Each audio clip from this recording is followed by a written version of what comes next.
Please close your eyes. Take one slow breath in, hold it, and now release it with a sigh. Really release it completely.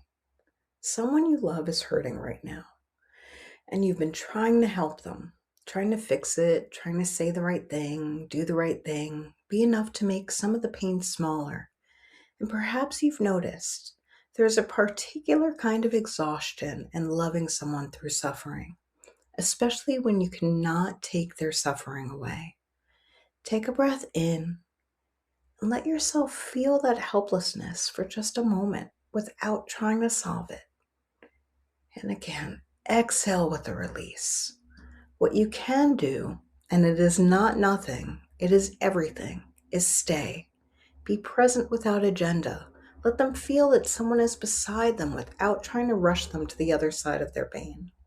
Say silently to yourself, I release the pressure to fix what is not mine to fix. I am allowed to be human here. My presence is enough.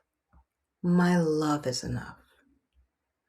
Check in. Where are you in all of this? When did you last rest, eat, feel something that was just yours? You cannot hold space for others if there's no space left in you. Taking care of yourself is not abandoning them. It is what makes it possible to stay. And now, breathe into yourself, giving yourself the love you need to feel to keep showing up and holding space. And as you exhale, feel that love in every part of your body. You are a gift to the people you love. Remember to be that gift to yourself too. I'm sending you so much love.